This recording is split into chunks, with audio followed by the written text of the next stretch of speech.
Hello friends, ಎಲ್ರಿಗೂ ನಮಸ್ಕಾರ. ನಾನು ಇವತ್ತು ಪ್ಯೂರ್ ಧನಿಯಾ ಪುಡಿ ಮಾಡ್ತಾ ಇದ್ದೀನಿ. 1 kg ಧನಿಯಾಗೆ ಪುಡಿ ಮಾಡ್ಕೊಳ್ತಾ ಇದ್ದೀನಿ. ಏನೇನು ಮೆಜರ್ಮೆಂಟ್ ಬೇಕು, ಏನೇನು ಹಾಕೊಳ್ತೀವಿ ನೋಡೋಣ ಬನ್ನಿ. ನನ್ನ ರೆಸಿಪಿಗಳಲ್ಲಿ ಬಳಸಂತ ಪ್ಯೂರ್ ಧನಿಯಾ ಪುಡಿನ ಯಾವ ರೀತಿ ಮಾಡೋದಂತ ನೋಡೋಣ.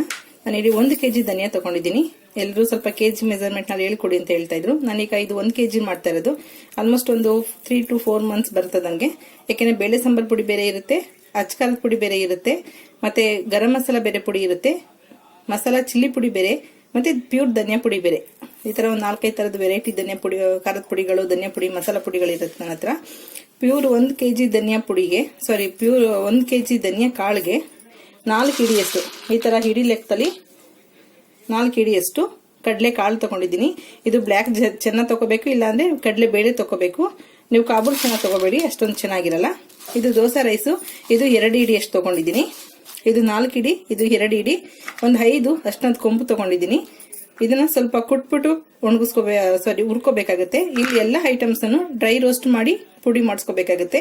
ಆಲ್ರೆಡಿ ನಾನು ಇದನ್ನೆಲ್ಲ ಧನಿಯಾ ಕಾಳನ್ನೆಲ್ಲ ಚೆನ್ನಾಗಿ ಒಣಗಿಸಿಟ್ಕೊಂಡಿದ್ದೀನಿ. ಈಗ ಫ್ರೈ ಮಾಡ್ಕೊಳ್ಳೋಣ. ಧನಿಯಾ ಕಾಳು ಸ್ವಲ್ಪ ಬೆಚ್ಚಗಾದ್ರೆ ಸಾಕು, ಇಡೀ ಬಿಸಿ ಅಂತಾರಲ್ಲ ಆ ರೀತಿ ಬಿಸಿ ಆದ್ರೆ ಸಾಕು. ಅಕ್ಕಿ ಮತ್ತೆ ಕಡಲೆಬೇಳೆನ ಸ್ವಲ್ಪ ಕಡಲೆ ಕಾಳನ್ನ ಚೆನ್ನಾಗಿ ಫ್ರೈ ಮಾಡ್ಕೋಬೇಕಾಗುತ್ತೆ. ಇಲ್ಲೆಲ್ಲೂ ಎಣ್ಣೆ ಹಾಕಬಾರ್ದು, ಡ್ರೈ ರೋಸ್ಟ್. ಮೊದಲಿಗೆ ಕಡಲೆ ಕಾಳನ್ನ ಫ್ರೈ ಮಾಡ್ಕೊಳ್ತೀನಿ. ಚೆನ್ನಾಗಿ ರೋಸ್ಟ್ ಮಾಡ್ಕೋಬೇಕು.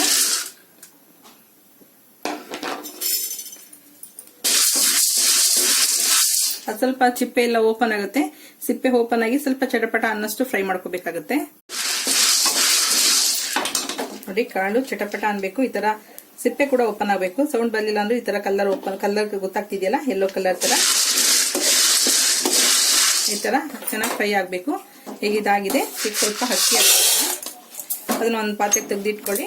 ಈಗ ದೋಸೆ ರೈಸ್ ಕೂಡ ಅದು ಕೂಡ ಸ್ವಲ್ಪ ದಪ್ಪ ಆಗುತ್ತೆ. ಅಕ್ಕಿ ಡ್ರೈ ರೋಸ್ಟ್ ಮಾಡಿದಾಗ ಇದನ್ನು ಕೂಡ ಚೆನ್ನಾಗಿ ಫ್ರೈ ಮಾಡ್ಕೊಳ್ಳಿ. ಅಕ್ಕಿ ಬೇಗ ತಳ ಹಿಡಿಯುತ್ತೆ, ಆದಷ್ಟು ಬೇಗ ಕೈ ಆಡಿಸ್ಕೊಂಡು ಚೆನ್ನಾಗಿ ಫ್ರೈ ಮಾಡ್ಕೋಬೇಕು.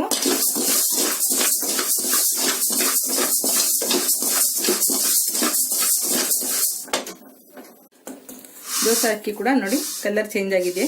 ಇಷ್ಟು ಫ್ರೈ ಮಾಡ್ಕೋಬೇಕಾಗತ್ತೆ. ಈಗ ಅಷ್ಟೊಂದು ಕೊಂಬುನ ಸ್ವಲ್ಪ ಕುಟ್ಟಿ ಪುಡಿ ಮಾಡಿ ಇಟ್ಕೊಂಡಿದ್ದೀನಿ. ಇದನ್ನ ಹಾಕೊಳ್ಳೋಣ. ಇದನ್ನು ಕೂಡ ಒಂದು 3/4 ನಿಮಿಷದಷ್ಟು ಹುರ್ಕೊಂಡ್ರೆ ಸಾಕು, ಮೀಡಿಯಂ ಫ್ಲೇಮ್ ನಲ್ಲಿ.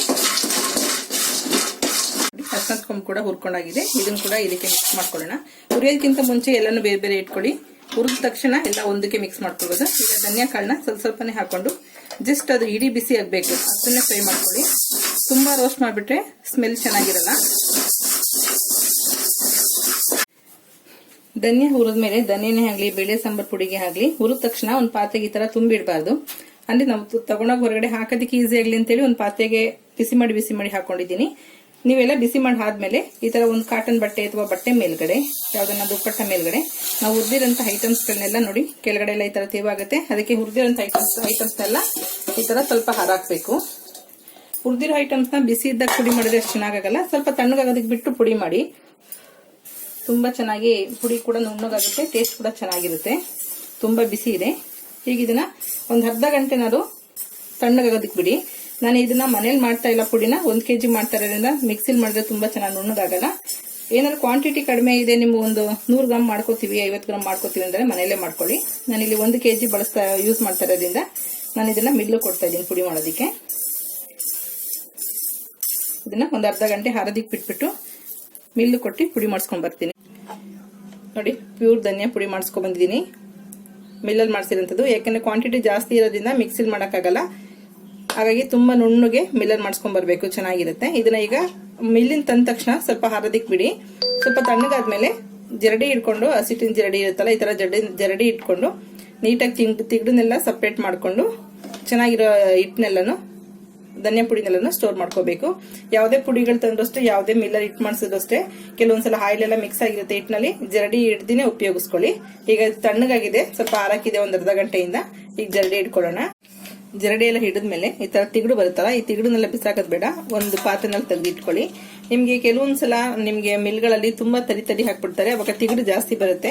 ನೀವು ಜಾಸ್ತಿ ಕ್ವಾಂಟಿಟಿನಲ್ಲಿ ಕೆಜಿ ಗಟ್ಟಲೆ ಮಾಡಿಸಿದಾಗ ಇದು ಒಂದು 1/4 kg ಅಥವಾ ಅರ್ಧ kg ಬರೋ ಚಾನ್ಸ್ ಇರುತ್ತೆ. ಹಾಗಾಗಿ ಇದನ್ನ ಇನ್ನೊಂದ್ಸಲ ಬೇಕಾದ್ರೆ ಮಿಕ್ಸಿನಲ್ಲಿ ಪುಡಿ ಮಾಡಿ ನೀವು ಮತ್ತೆ ಜರಡಿ ಹಿಡಿದು ಉಪಯೋಗಿಸ್ಕೊಳ್ಬಹುದು. ಇಲ್ಲ ಅನ್ನೋದಾದ್ರೆ ಇದನ್ನೆಲ್ಲ ಸ್ವಲ್ಪ ನೀವು ಪಲ್ಯ ಪುಡಿಗಳು ಮಾಡ್ತಿರಲ್ಲ ಅದ್ರ ಜೊತೆ ಮಿಕ್ಸ್ ಮಾಡ್ಕೋಬಹುದು. ಅಥವಾ ಯಾವ್ದನ್ನ ಪಲ್ಯ ಮಾಡೋದಿದ್ರೆ ಈ ಪುಡಿ ಎಲ್ಲ ಸ್ಟೋರ್ ಮಾಡಿ ಇಟ್ಕೊಂಡು ಧನಿಯಾ ಪುಡಿನ ಒಂದೊಂದು ಸ್ಪೂನ್ ಅಷ್ಟು ಪಲ್ಯ ಉದುರಿಸ್ಕೊಂಡ್ರು ಕೂಡ ಪಲ್ಯ ತುಂಬಾ ರುಚಿಯಾಗಿರುತ್ತೆ. ಬಿಸಾಡೋದೇನ್ ಬೇಡ, ಎಲ್ಲ ಸ್ಟೋರ್ ಮಾಡಿ ಇಟ್ಕೊಳ್ಳೋಣ. ಎಲ್ಲ ಜರಡಿ ಹಿಡಿದು ಇಷ್ಟು ತಿಗಡು ಮೆಕ್ಕಿದೆ. ಇದನ್ನ ಬೇಕಾದ್ರೆ ಪಲ್ಯಕ್ಕೆ ಉಪಯೋಗಿಸ್ಕೊಳ್ಬೋದು. ತಿಗಡನ್ನು ಕೂಡ ಒಂದ್ಸಲ ಚೆಕ್ ಮಾಡಿ ನೋಡ್ಕೊಳ್ಳಿ, ಗಂಟೆನೂ ಇಲ್ದಿರೋ ತರ. ತಿಗಡು ತುಂಬಾ ಚೆನ್ನಾಗಿ ಕ್ಲೀನ್ ಆಗಿದೆ. ಸ್ವಲ್ಪ ದಪ್ಪ ದಪ್ಪ ಬಿಟ್ಬಿಟ್ಟಿದ್ದಾರೆ ಪುಡಿನ. ಇದನ್ನ ಪಲ್ಯಕ್ಕೆ ಯೂಸ್ ಮಾಡ್ಕೊಳ್ಬೋದು, ಬೇಕಾದ್ರೆ ಉಪಯೋಗಿಸ್ಕೊಳ್ಳಿ, ಬೇಡ ಅಂದ್ರೆ ಪರವಾಗಿಲ್ಲ. ನೋಡಿ, ಎಷ್ಟು 1 kg ಧನಿಯಾಗೆ ಒಂದು 4 ಹಿಡಿಯಷ್ಟು ಕಡಲೆಕಾಳು, 2 ಹಿಡಿಯಷ್ಟು ದೋಸಾ ರೈಸ್ ಹಾಕಿದ್ದು, ಸ್ವಲ್ಪ ಹಳದಿ ಕೊಂಬು ಹಾಕಿದೆ. ಇಷ್ಟೇ 4 ಐಟಮ್ಸ್ ಹಾಕಿರೋದು. ಬೇಕಾದ್ರೆ ನೀವು ಕರಿಬೇವಿನ ಸೊಪ್ಪಿನ ಪುಡಿ ಕೂಡ ಇದಕ್ಕೆ ಮಿಕ್ಸ್ ಮಾಡ್ಕೊಳ್ಬೋದು, ತುಂಬಾನೇ ರುಚಿಯಾಗಿರುತ್ತೆ. ನೋಡಿ, 1 kg ಇಷ್ಟು ಧನಿಯಾ ಪುಡಿ ಆಗಿದೆ. ಜರಡಿ ಎಲ್ಲ ಇಟ್ಕೊಂಡಿದೀವಿ. ಹೀಗೆ ನಾವು ಒಂದು ಏರ್ ಟೈಟ್ ಕಂಟೈನರ್ ನಲ್ಲಿ ತುಂಬಿಟ್ರೆ ನಿಮ್ಗೆ 1 ವರ್ಷ ಆದ್ರೂ ಕೂಡ ಪುಡಿ ತುಂಬಾನೇ ಚೆನ್ನಾಗಿರುತ್ತೆ. ಎಲ್ಲ ಒಣಗಿಸಿ ಸ್ವಲ್ಪ ಹುರಿದ್ಬಿಟ್ಟು ಫ್ರೈ ಮಾಡಿ ಸ್ವಲ್ಪ ಪುಡಿ ಮಾಡಿದ್ರಿಂದ ತುಂಬಾ ಚೆನ್ನಾಗಿರುತ್ತೆ. ಸ್ಟೋರ್ ಮಾಡಿ ಇಡ್ಬೋದು. ಆದಷ್ಟು ಗಾಳಿ ಹೋಗದಿರೋ ತರ ಚೆನ್ನಾಗಿ ಸ್ಟೋರ್ ಮಾಡಿ ಇಟ್ಕೊಳ್ಳಿ. ನೋಡಿದ್ರಲ್ಲ ಫ್ರೆಂಡ್ಸ್, ಎಷ್ಟು ಸಿಂಪಲ್ ಆಗಿ ಧನಿಯಾ ಪುಡಿ ಮನೆಯಲ್ಲೇ ಮಾಡ್ಕೊಳ್ಬೋದು ಅಂತೇಳಿ. ನೀವು ಕೂಡ ಮನೇಲಿ ಒಂದ್ಸಲ ಟ್ರೈ ಮಾಡ್ಕೊಳ್ಳಿ. ನಿಮ್ಗೆ ಇಷ್ಟ ಇಲ್ಲ ವಿಡಿಯೋ ಲೈಕ್ ಮಾಡಿ, ಶೇರ್ ಮಾಡಿ, ಸಬ್ಸ್ಕ್ರೈಬ್ ಮಾಡಿ. ನಿಮ್ಮ ಅಭಿಪ್ರಾಯ ಅನಿಸಿಕೆಗಳನ್ನ ಕಮೆಂಟ್ ಬಾಕ್ಸ್ ಅಲ್ಲಿ ಹಾಕಿ. Okay, bye, thank you.